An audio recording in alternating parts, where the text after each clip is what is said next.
인테리어 리모델링은 단순히 공간을 고치는 것뿐만 아니라 삶을 다시 설계하는 일에 가깝습니다. 낡은 것은 보내고 더 나은 삶을 맞이하고픈 마음 말이죠. 35번의 계절을 버텨온 이 낡은 아파트가 오늘 오래된 옷을 벗고 새로운 숨을 쉬기 시작합니다. 집, 그 이상의 가치를 짓는 49일의 기록을 따라가 보겠습니다. 이곳은 서초구에 위치한 한 아파트입니다. 집주인은 떠나고 35년의 세월만 남은 이 집에 웬 장정들이 우르르 몰려 들어옵니다.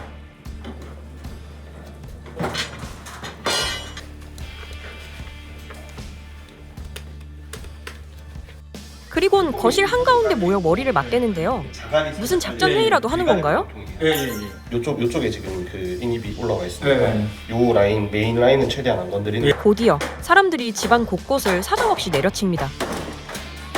이러다 집이 통째로 무너지는 게 아닐까 싶은데요. 지금 뭐 하시는 거예요? 철거하고 있습니다. 리모델링 때문에 철거하는 거. 어디서부터 어디까지 맞추고 하는 거예요? 바닥까지 다 철거하는 거. 리모델링의 첫 번째 단계는 철거입니다. 특히나 이곳은 35년이나 된 만큼 바닥부터 천장, 단열까지 모조리 교체할 예정이라는데요. 전소자까지 다 철거.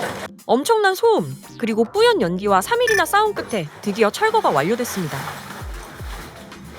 그리고 그 자리를 가득 메우고 있는 건 어마어마한 양의 폐기물들입니다. 폐기물들을 치울 새도 없이 한쪽에서는 바닥 철거가 이어집니다. 보일러까지 건드는 경우는 거의 별로 흔치가 않거든요. 밑에까지 폐기물이 3배, 4배 가까이 나와요. 바닥을 걷어내는 일에는 생각보다 정교한 기술이 필요합니다. 아파트의 특성상 보이지 않는 곳에 공용 배관이 매립되어 있기도 하고 자칫 아랫집에 피해를 줄 수 있기 때문이죠. 이 바닥이 나오게끔 이 바닥이 나와야 되고 이 바닥까지는 철거를 해야 돼요. 이만큼 깊이로. 이런 위험 요소를 감수하고도 바닥 철거를 하는 데는 그만한 이유가 있습니다. 바로 기존 리모델링에서 볼 수 없었던 특별한 사전 점검 결과에 따른 것입니다. 철거 5일 전으로 돌아가 그 비밀을 파헤쳐 보시죠. 마치 007 가방 같은 데서 알 수 없는 기계들을 꺼내 바닥에 하나씩 늘어놓는데요. 이게 다 무엇일까요? 사전 점검을 하는 장비인데요. 이제 단열, 난방, 누수, 수압, 누전, 창호에 대한 점검을 하는 장비들입니다. 사람으로 비유를 하자면 저희가 건강검진을 받음으로써 이제 아픈 곳을 찾고 그 아픈 곳을 치료를 하잖아요. 이제 집도 마찬가지로 더 건강하게 살기 위해서 사전 점검을 한다고 보시면 될 것 같아요. 그러니까 리모델링 전 집이 어디가 아픈지 집 건강검진을 하고 이후에 치료를 하듯 리모델링을 진행한다는 겁니다. 다른 리모델링 현장에서는 볼 수 없는 이 특별한 사전 점검을 통해 보이지 않는 곳까지 튼튼하게 고칠 수 있는 것이죠. 체크 서비스는 인테리어 공사와 관계없이 별도로 신청할 수 있어 집을 매매하기 전이나 이사를 앞두고 진행하는 방법도 있다고 합니다.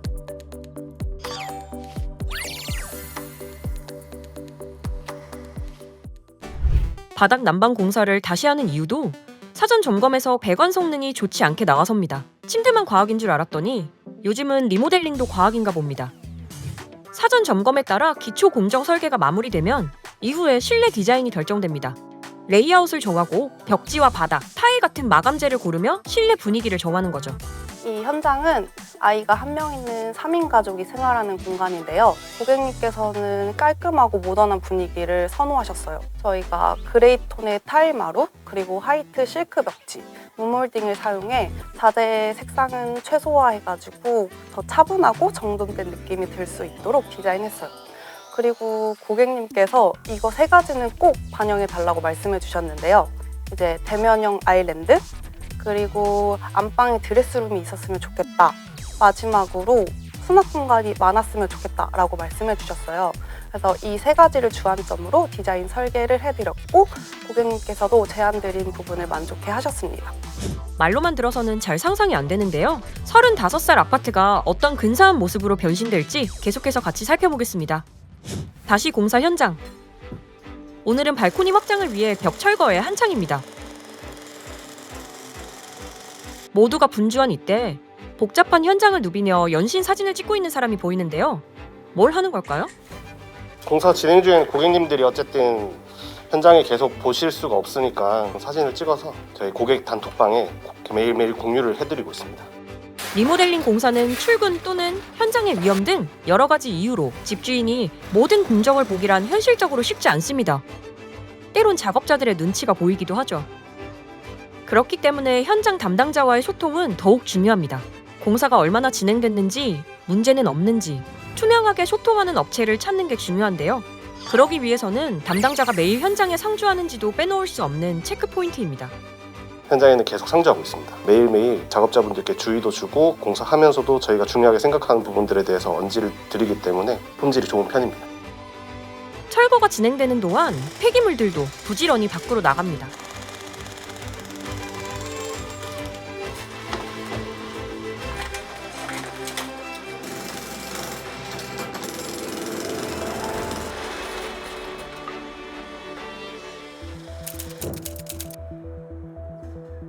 오늘부터는 집의 기능을 더하는 설비 공정이 시작되는데요. 작업자들이 들고 들어오는 이 시커먼 판들은 무엇일까요? 단열재 엉구리 칠 때 밑에 바닥에 깔아주고 하는 거예요. 바닥 난방은 난방 배관이 전부인 줄 알았는데 아니었습니다. 난방 배관을 깔기 전 바닥에도 단열재는 필요한데요. 모양이 꼭 스티로폼 같습니다.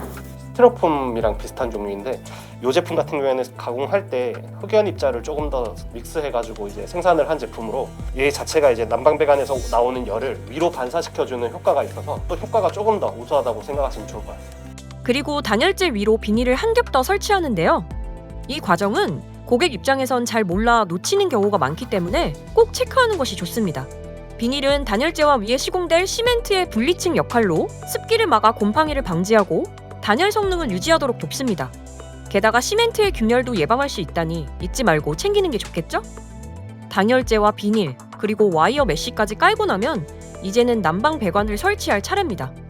이 하얀색 호스처럼 생긴 배관은 일명 엑셀 배관, 팩스 배관입니다.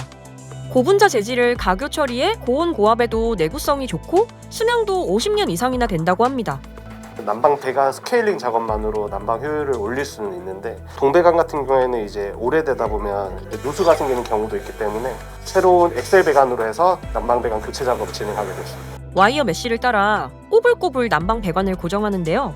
이때 얼마나 촘촘히 배관을 까느냐에 따라 난방의 균일함에도 차이가 나기 때문에 꼼꼼하게 살펴볼 필요가 있습니다. 끝으로 난방 배관 누수 점검을 하고 나면 난방 공정은 모두 끝이 납니다. 이렇게 압을 걸어서 이 게이지에서 이제 압력이 안 떨어지면 배관 자체에 이상이 없다는 뜻이에요. 며칠 뒤 아파트 주차장에 웬 레미콘 트럭 한 대가 등장했습니다. 공사장에서나 볼 법한 레미콘 트럭이 아파트 리모델링 현장에 등장한 이유, 새로 설치한 난방 배관을 포장하는 방바닥 통미장, 일명 방통 공사를 위해서입니다. 호스를 타고 쉼없이 쏟아지는 시멘트 반죽들. 단순히 시멘트를 붓는 것처럼 보이지만 이때도 기술은 필요합니다. 배관 사이사이를 빈틈없이 채우는 것은 물론 시멘트 속의 숨은 공기 방울을 완벽히 제거해야만 난방 효율을 극대화할 수 있는데요. 작업자들이 쉴 새 없이 수평대로 반죽을 치고 흔드는 이유도 이 때문입니다. 방통 작업이 끝나면 최소 사흘은 기다림의 시간입니다. 인위적인 바람이나 열기 없이 수분이 스스로 빠져나가야만 더 단단하고 매끄러운 바닥을 만날 수 있습니다. 비로소 따뜻한 온기를 품어줄 튼튼한 집의 기초가 완성됐습니다.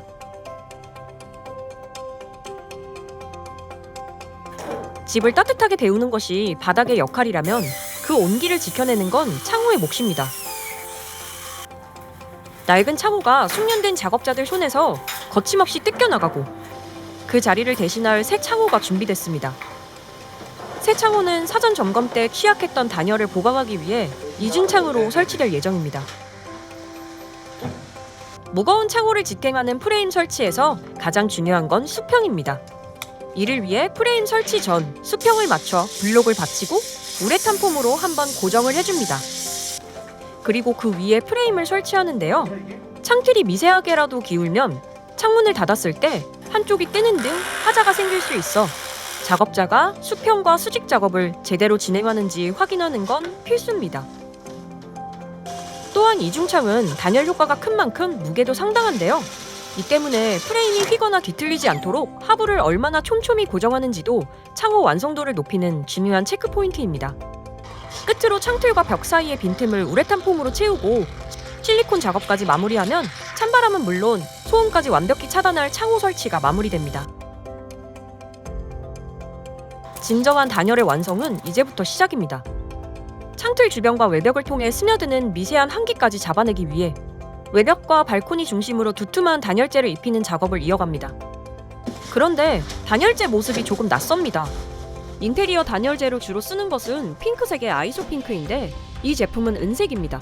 아이소핑크는 여전히 천장이나 실내 단열 부위에 사용하고 있지만 단열의 핵심이게는 외기와 접촉하는 바로 이곳 외벽과 발코니 부분에서만큼은 이 은색의 특별한 단열재를 씁니다. 바로 PF 보드죠. 그 이유는 이렇습니다. 보통은 아이소핑크를 많이 쓰는데요. 이 아이소핑크는 가스가 빠져나가면서 열을 차단하는 게 좀 떨어져요. 근데 PF 보드 같은 경우는 가스가 빠져나가는 게 아니기 때문에 열 차단율이 훨씬 좋아요. 제가 만약에 제 집을 단열을 한다 그럼 저는 무조건 PF 보드를 쓸 것이고. 은색 빛을 띠는 이 단열재는 PF 보드라고 불리는 준불연 우레탄 보드입니다. PF 보드는 핵심 소재인 페놀 수지 발포체를 중심으로 양면에 알루미늄 포일과 유리 섬유 같은 특수 면재를 덧댄 3층 구조로 이루어져 있는데요.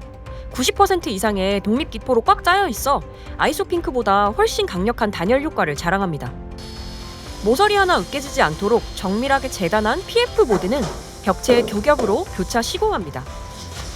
공동주택 설계 기준에 따라서는 이제 직접 외기에 면하는 쪽은 12cm 단열재를 권장하고 있는데 110cm짜리 한 장을 하는 것보다는 5cm, 6cm 단열재를 교차로 시공하는 게 외기를 막아주는 효과가 더 우수해서 활용하고 있습니다.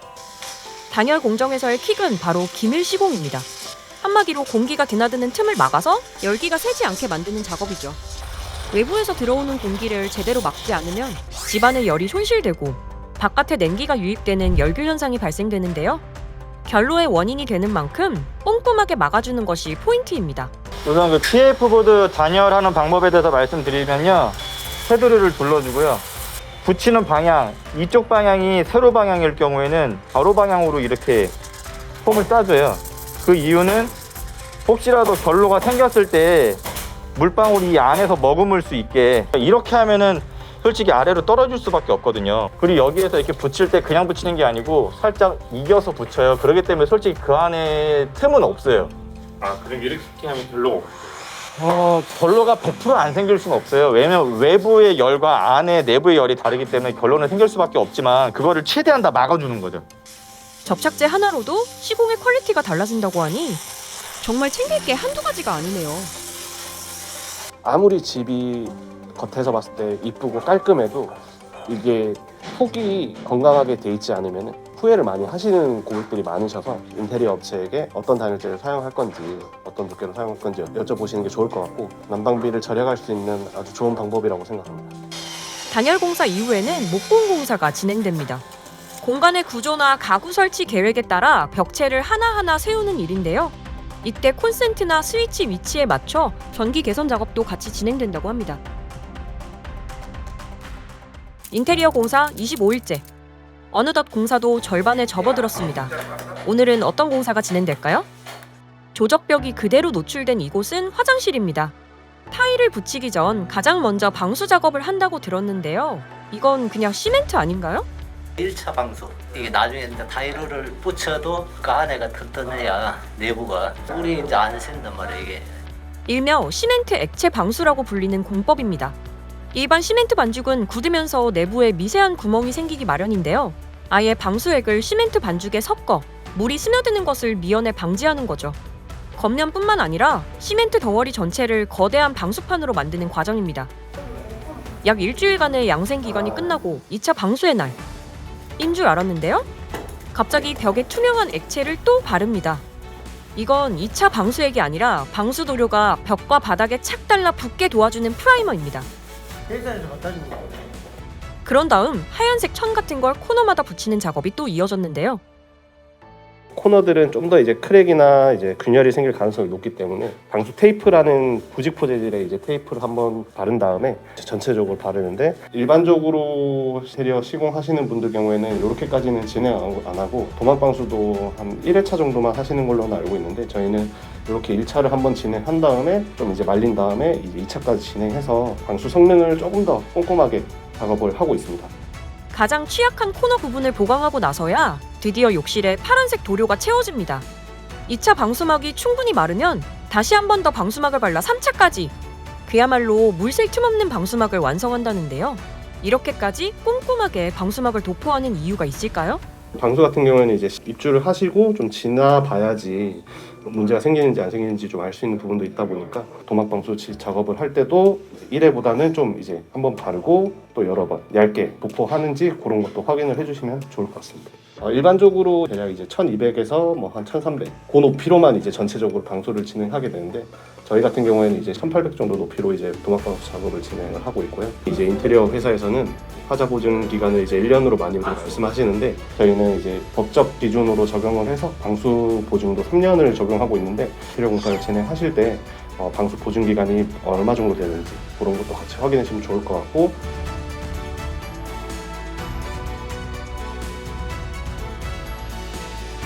완벽하게 방수 처리된 벽면 위로 수평 레이저가 쏘아집니다.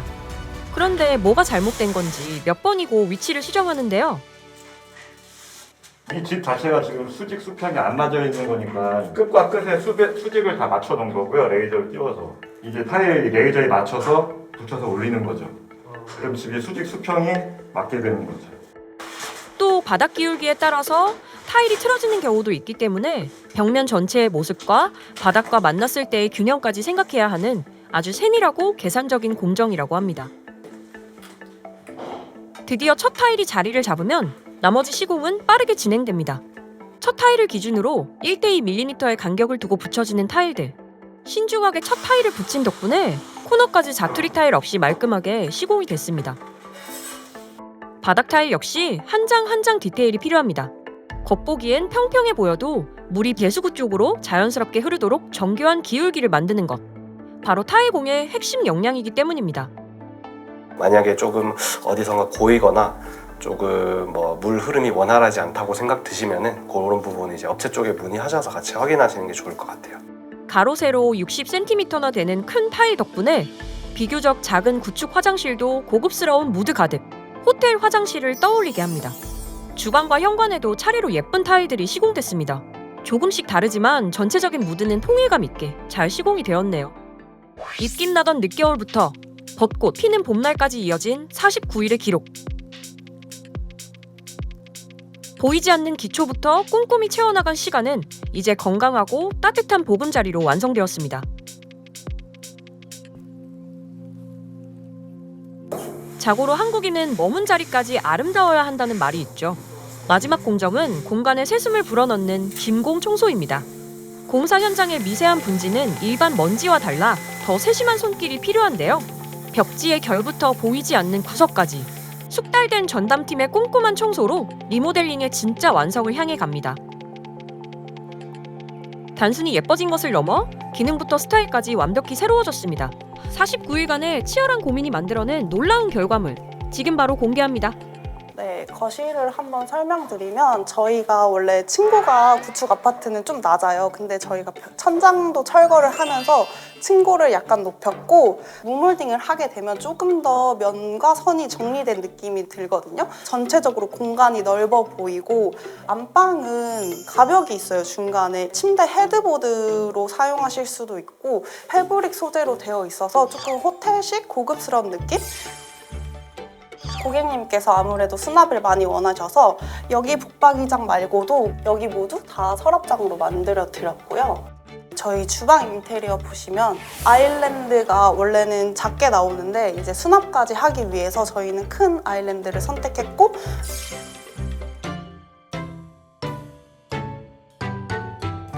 주방을 확장했음에도 불구하고 사실은 좀 좁아가지고 이쪽에는 싱크대를 넣고 이쪽에는 인덕션을 넣고 여기 안쪽에는 냉장고를 배치해 이제 삼각 동선으로 요리하고 조리하시기 편하게 디자인했습니다.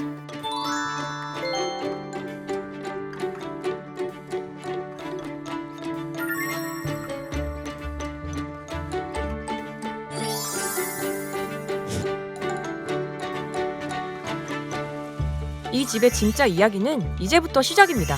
햇살 가득한 창가 너머로 봄날의 온기처럼 따뜻한 웃음소리가 끊기지 않는 집이 되길 바랍니다.